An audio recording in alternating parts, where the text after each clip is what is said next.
Ja, und das hier ist jetzt unser temporäres Steinhäuschen-Domizil, unsere Entbindungsstation quasi. Und ja, das zeigen wir euch jetzt mal. Also wir befinden uns hier in der Küche, ziemlich groß, was ganz schön ist. Wir haben Gasherd, also da kennen wir uns ja schon mit aus, quasi wie im Mr. Bombard. Läuft alles ganz easy. Schön oldschool. Ist richtig schön. Ja, kommen wir gut mit klar. Kaffee alles am Stiesel hier. Und ja, die Unordnung mal bitte ignorieren an dieser Stelle. Ja, abwaschen ist nicht so unser Ding. Womit wir auch beim nächsten Thema sind. Und zwar, es läuft hier alles über Regenwasser. Das heißt, wir waschen mit Regenwasser ab, wir duschen mit Regenwasser.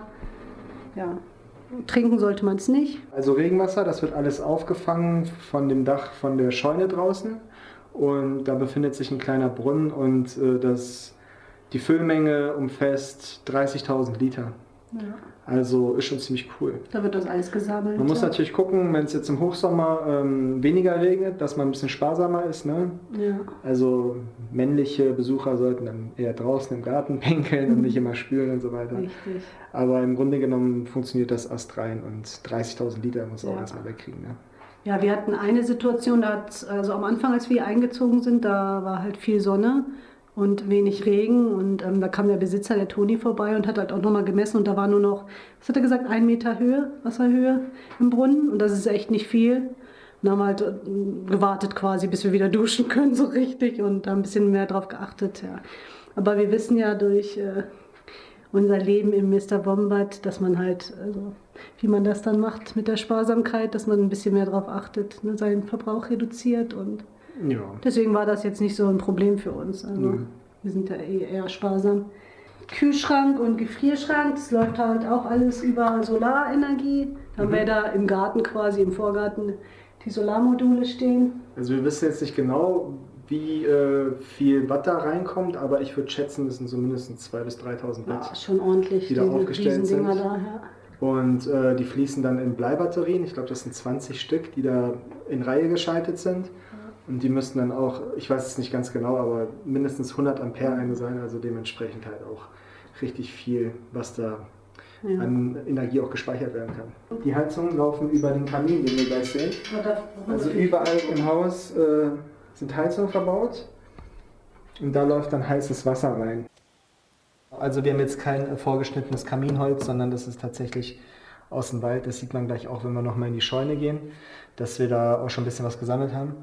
Das brennt ganz gut. Man muss natürlich mehr nachlegen, weil es nicht so massives Holz ist, aber es erfüllt seinen Zweck. Und es ist for free.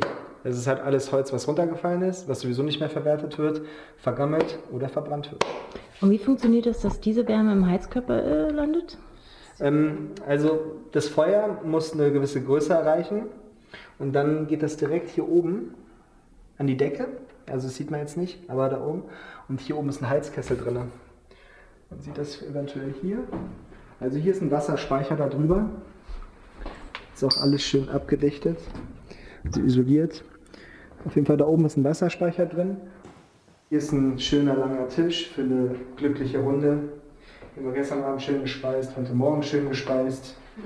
Also hier kann man schön gesellig die Sau rauslassen, ein bisschen Spaß haben. Ne? Also dass es dann natürlich so groß wird, unser Häuschen hier, das haben wir halt auch nicht geplant. Das kam halt zu uns irgendwie. Wir sind jetzt nicht so daran gegangen, dass wir unbedingt ein Riesenhaus haben wollen. Das macht ja auch gar keinen Sinn. Nee, aber was halt echt schön ist, ist die Surrounding, die Natur, die Lage, dass die Hebamme halt 1 Kilometer entfernt wohnt und dass wir halt, also das ist noch das i-Tüpfelchen, dass es autark ist, ne? Erneuerbare Energien, Ja, Solar, das ist echt das Schönste an allem. Kaminwärme, Also Regenwasser. Da unten kann alles ausfallen und wir sind trotzdem, wir können hier weiterleben. Ja, Also Energie ist da, Wasser ist da. ist schon schön. Der Kamin wird halt mit Holz aus dem Ofen geheizt. Das Holz kommt aus dem Wald. Das müssen wir auch noch mal, müssen wir noch ein bisschen sammeln, ne, für die kalten Monate jetzt. Genau. So, jetzt sind wir hier oben. Genau. Zweite Etage. Ja, hier ist quasi unser Waschbecken, auch wieder nicht quasi, sondern unser Waschbecken mit Regenwasser. Wie gesagt, an dieser Stelle wurde uns halt auch nochmal gesagt, dass wir es nicht trinken sollen. Dafür gibt es eine Quelle hier auch, ungefähr 300 Meter die Straße runter. und schmeckt einfach mega gut. Also ich habe noch nie besseres Wasser getrunken, ist echt richtig schön und wird halt natürlich durch die Gesteinsschichten gefiltert.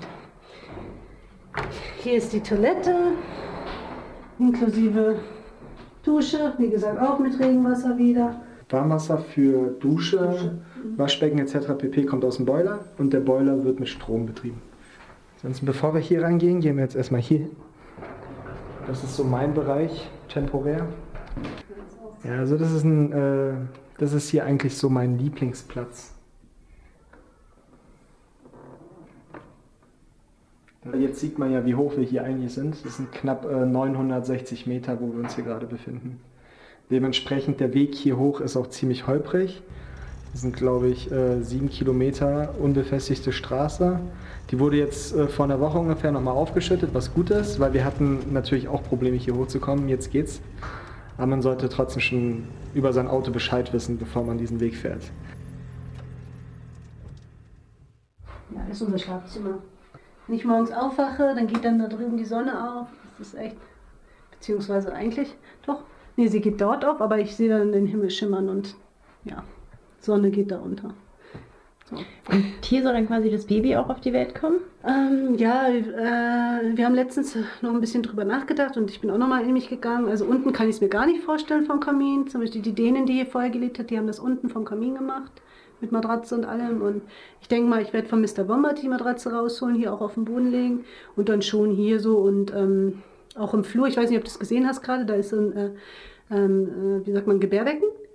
Das werden wir da hin, also es steht da schon, aber man muss es halt noch aufpumpen. Das heißt, ich werde dann immer von hier dann rüberlaufen und wenn ich mal raus will, kann ich auch in Mr. Bombard. Vielleicht habe ich ja das Bedürfnis, in Mr. Bombard mal zu gehen und bin halt auch schnell also auf der Toilette. Also mir war halt wichtig, dass ich mich halt frei bewegen kann und hier auf der Ebene ist halt gut. Mr. Bombard ist da, die Toilette ist hier oben, dann das Becken passt da hin. Klar, wenn ich mal Treppen laufen will, kann ich das auch, aber ich fühle mich halt hier am wohlsten. Ne? Also habe ich ja schon gesagt, dass ich viel hier im Zimmer bin und ich glaube, da, wo man sich dann am wohlsten fühlt, da ist es dann auch am besten, ja. Als wir das erste Mal uns das Haus angeguckt haben, dachte ich mir so, Gott, der ist schon ein bisschen weit weg. Also es ist eine halbe Stunde bis zum Krankenhaus. Aber dann habe ich mich auch mit der Hebamme unterhalten, mit der Ulrike. Und wie gesagt, die hat schon so viel Erfahrung, 1000 Hausgeburten gemacht. Und sie meinte auch, sie wird dann merken, wenn irgendwas ist. Bei mir weiß sie dann halt, ich habe weniger Zeit. Und dann würde sie halt dann gucken, okay, wenn es jetzt nicht mehr passt, dann müssen wir jetzt halt losfahren. Und sie kann dann halt auch im Krankenhaus schon voranrufen. Und es gibt sogar eine Möglichkeit, dass hier Helikopter hochkommt. Also im allerschlimmsten Fall, aber ich glaube nicht, dass es passiert. Ja, ich glaube auch nicht. Ich glaube, man darf sich da nicht so drauf versteifen. Ja. Was wichtig ist, man darf auch nicht vergessen, ich meine, das ist ungefähr eine halbe Stunde bis zum Krankenhaus. Wenn wir jetzt, ich sag mal, da leben würden, wo unsere Eltern wohnen, dann wären wir auch nicht vor einer halben Stunde im Krankenhaus. Ja. Also es ist zwar ein anderer Weg und es kann irgendwas passieren, es kann auch stark regnen oder so, klar, aber ich meine, es kann immer irgendwas passieren. Richtig. Und was, glaube ich, entscheidend ist für uns oder entscheidend war, um diese Entscheidung auch zu treffen, war einfach das Vertrauen in die Hebamme, die wir haben. Ja. Weil wenn wir nicht wüssten, dass sie da ist, mit ihrer ganzen Erfahrung und den Entscheidungen, die sie treffen, kann oder wird, dann würden wir es wahrscheinlich nicht machen. Ja, also es hat mir halt immer, wenn ich irgendwelche Ängste hatte oder also Ängste aufgekommen sind, dann hat sie mir das halt plausibel erklärt und dann waren die auch gleich schon wieder weg. Und ja, ich denke mal, ich gehe dann auch nach meiner Intuition und sie sowieso und dann wird das alles schon passen. High above us in the clouds, soaring in the wind, a ribbon